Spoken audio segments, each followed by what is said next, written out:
কবি প্রণবেন্দু দাশগুপ্তের লেখা অষ্টম শ্রেণীর বাংলা পাঠ্য কবিতা। কবিতাটির নাম ঘুরে দাঁড়াও।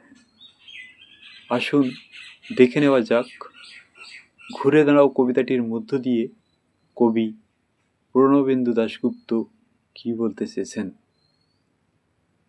কবি বলছেন, মানুষ তার যাবতীয় দুঃখ, কষ্ট, যন্ত্রণা ও অত্যাচার সহ্য করতে করতে এক সময়ে প্রায় দেয়ালে পিঠ ঠেকিয়ে ফেলেছে। তাই কবি বলছেন, সরতে সরতে তুমি আর সরবে কোথায়, এবার ঘুরে দাঁড়াও। এবার ঘুরে দাঁড়াও কবিতাটির মধ্যে দিয়ে কবি এক আমূল পরিবর্তন চেয়েছেন, যা কবির একার পক্ষে সম্ভব নয়।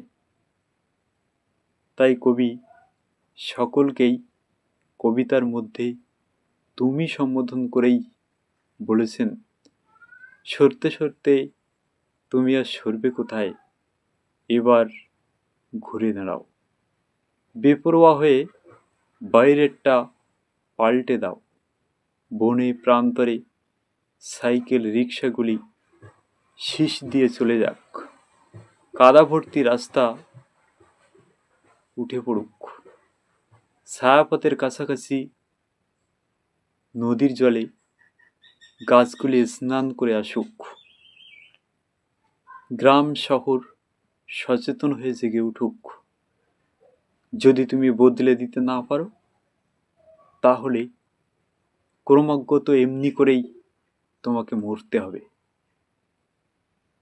এবং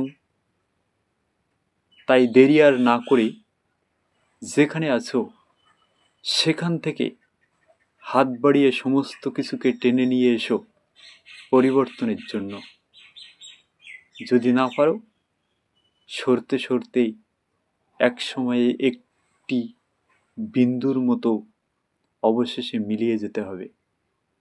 তাই সমাজকে বদলে দাও, দেশের অন্যায় অত্যাচারকে পাল্টে দাও, বেপরোয়া হয়ে ঘুরে দাঁড়াও।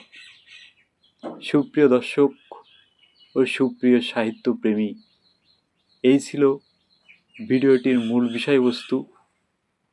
আশা করি ভিডিওটি ভালো লাগবে। ভালো লাগলে অবশ্যই একটি লাইক করে দেবেন।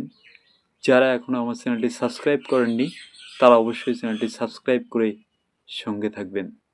ফিরে আসব আরও একটি শিক্ষণীয় ভিডিও নিয়ে। ততক্ষণে সুস্থ থাকুন, ভালো থাকুন, ভিডিওগুলি দেখতে থাকুন। ধন্যবাদ।